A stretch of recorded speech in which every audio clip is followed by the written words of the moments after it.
This is an overview video for College Trigonometry, version 3 by Stitz and Ziegler, 10.7, Trigonometric Equations and Inequalities.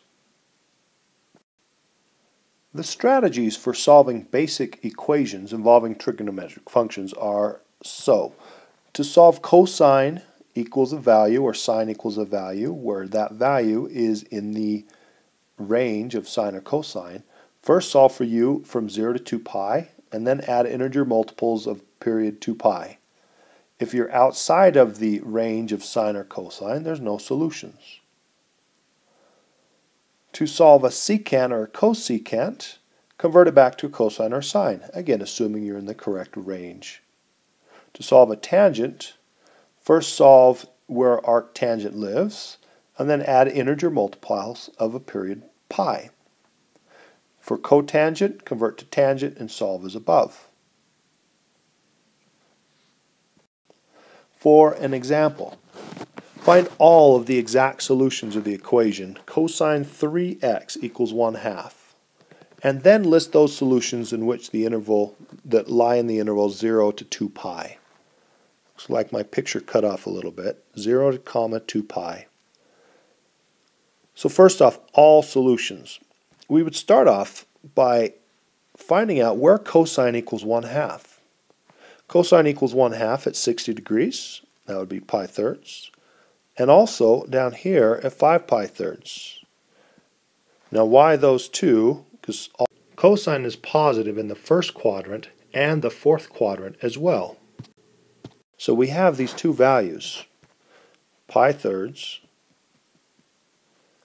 and then plus 2k pi will get us all of those values, because again, this is asking for all.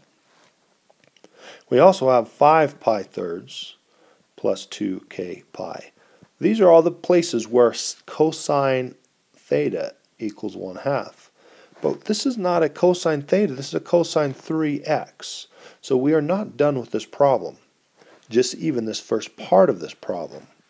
So what we would need to do is one additional step, and this additional step is 3x equals pi thirds plus 2k pi, comma, also 5 pi thirds plus 2k pi. We just need to divide by 3. I'm going to times by 1/3 and divide by 3. They're the same step, but sometimes it's more useful to have a fraction next to a fraction. So we end up with our final answer of x equals pi ninths plus 2/3 k pi and 5 pi ninths plus 2/3 k pi. This represents the solutions, and let's see, comma, k, and integer. This represents all solutions of cosine 3x equals 1/2. Infinite number of solutions. So let's review for a moment. We first locate where cosine equals 1/2 and get all of those answers. We then set 3x equal to those answers and solve for x. Not too much to it. This is how you would find all solutions. Now, this book continues when you want to list those solutions in this interval 0 to 2 pi. What this book does, and I'm going to show you an alternate method, what this book does is it goes through and lets k equals 0, and then k equals 1, and then k equals 2, dot, dot, dot, and find out which of these answers ends up being between 0 and 2 pi. And that's fine, it's a little bit extra work. I would like to show you another method. Let's move on to that. Okay, to find the solutions which are in the interval 0 to 2 pi, first note the period. Period of cosine 3x is the period, regular period is 2 pi, divided by 3. So the period is 2 pi thirds. So in 0 to 2 pi, this is going to have 3 periods.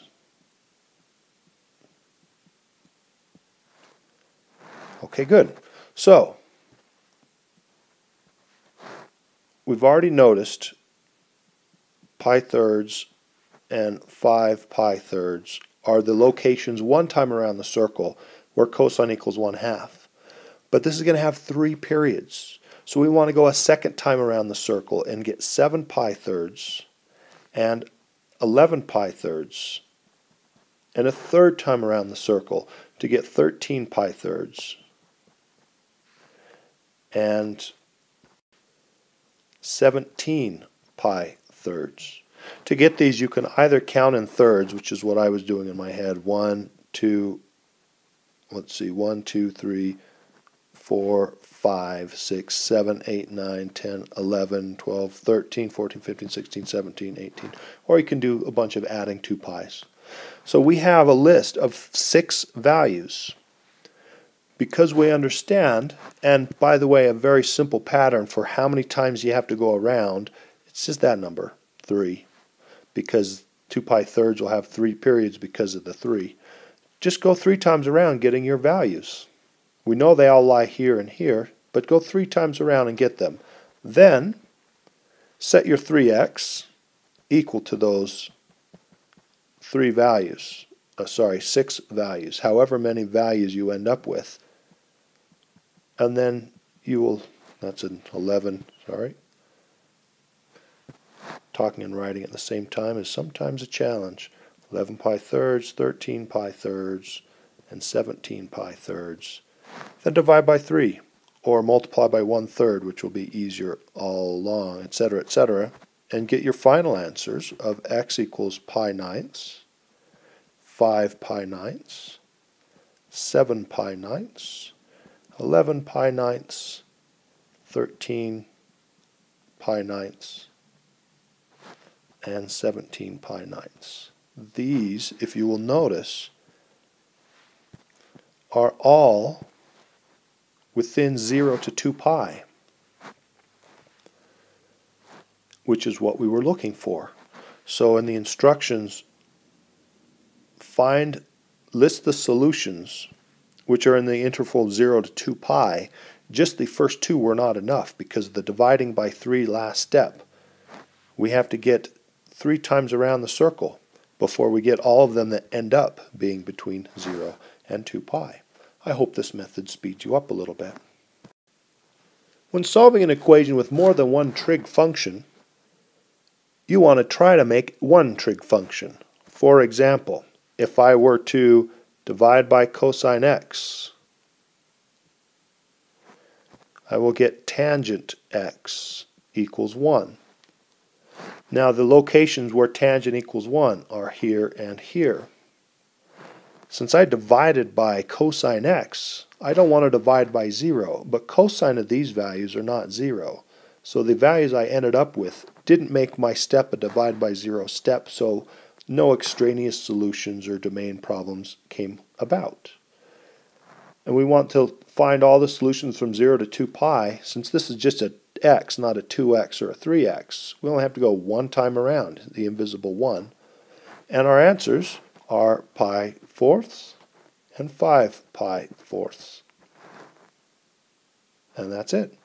You might consider a set notation for your answer, or a little more complete set notation.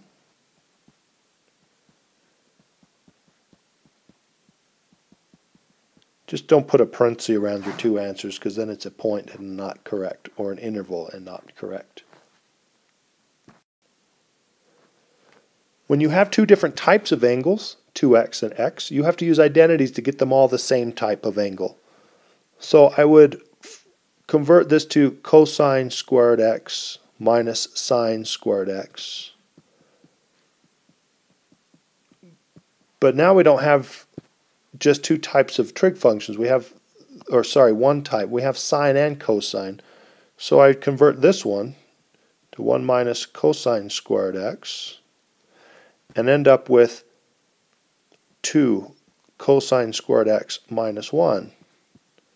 In this way, we have the same angles, just x's, and the same type of trig functions, just cosines, and we can then proceed to move everything to one side.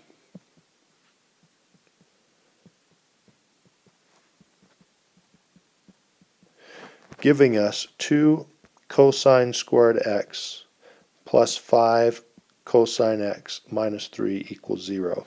This is a quadratic form equation, meaning it just factors. For example, 2 cosine x and cosine x.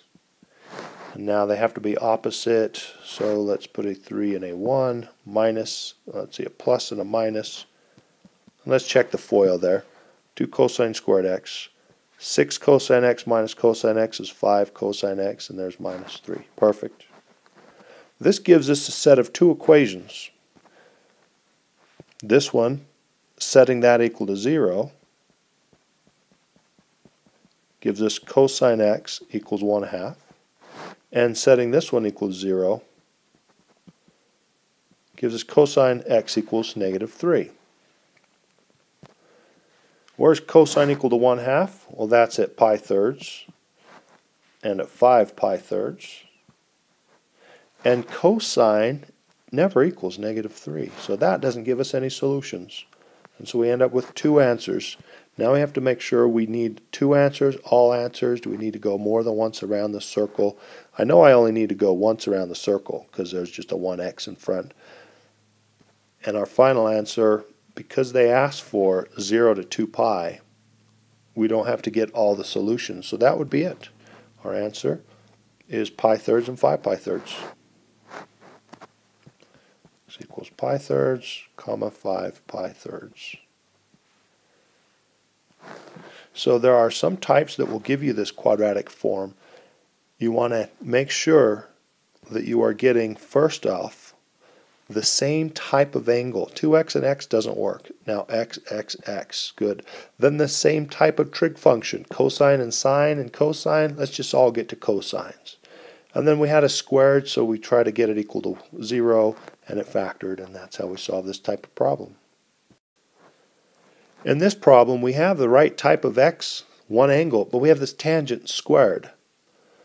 Now that's not very good, but there is an identity for tangent squared, and that is tangent squared is 1 minus secant squared. Now we have the same type of trig function, secants. If I moved everything to the right, I would get 0 equals secant squared x minus secant x. The ones cancel. You might think quadratic form, and you're right. You might also think try to factor with 2 parentheses like our last example, and you wouldn't have much success. This is a greatest common factor problem. If I factor out secant x, I will get secant x minus 1. So this gives us secant x equals 0, or secant x equals 1. Now to find these values, let's take a look at a unit circle. Secant x equals 0 and cosine is undefined. Cosine is never undefined. Secant's range is between 1 and infinity, or negative infinity and negative 1. This is not possible. Secant x equals 1 when cosine x equals 1. Cosine x equals 1 at 0, and that's it. Well, 0 and 2 pi. So what we need to take a look at is, well, we're looking between 0 and 2 pi, but 2 pi does not have an equal sign, a hard bracket. So just the 0 is the only answer we would end up with. X equals 0. Problem 46 is an example. First it says in exercise 19 through 42, don't worry about that. The instructions are the same. Find the solution from 0 to 2 pi. Now we have multiple trig functions, cosine and sine, and multiple angles. But this is an identity. Cos, cos, sine, sine. This is a cosine identity. And it is the sum identity, cosine of 5x plus 3x equals square root of 3 over 2. That reduces to cosine of 8x equals square root of 3 over 2. So in one identity, we found that we can convert where there's two types of angles, 3 and 5x, into one type, 8x, and two trig functions, cosine, sine, into one trig function. You want one trig function solved. Now this would be a matter of where does cosine equal square root of 3 over 2, and that would be pi 6 and 11 pi sixths. But wait, we got to go 8 times around and continue to get them, so 13 pi sixths and 23 pi sixths, and another one, and another one, and another one, and another one, 8 times around. So there's going to be 16 answers. This is a long problem. 16 full answers. Then you would have 8x equaling these answers. 11 pi 6, sorry, I got that in a little different order. 13 pi 6, etc. Then you would divide by 8, or multiply by 1/8. All the way through, and we finally end up with like x equals pi over 42, and 11 pi over 42, and 16 answers. Whoa, long problem. But you need to know your identities well so you can at least get to solutions to this problem, because without that identity known, this problem is something you cannot work out by hand. Solve. In this case, the instructions are totally invalid. I apologize for that. To solve, we want to isolate as much as we can the trig function. For arctangent of 3x minus 1 equals pi. Divide by 4. Arctangent 3x minus 1 equals pi fourths. Now arctangent lives in quadrant 1 and quadrant negative 1, so pi fourths is in the range of arctangent. So we can take tangent on both sides and they cancel. And we get 3x minus 1 equals tangent of pi fourths is 1. That's now a really easy problem to finish solving. And once again, isolate a single trig function, whatever that takes. Identities, in this case, just basic steps. The last thing to say is, although there are inequalities in this book, we do not cover them in our trig class, and so don't worry about those. No inequalities.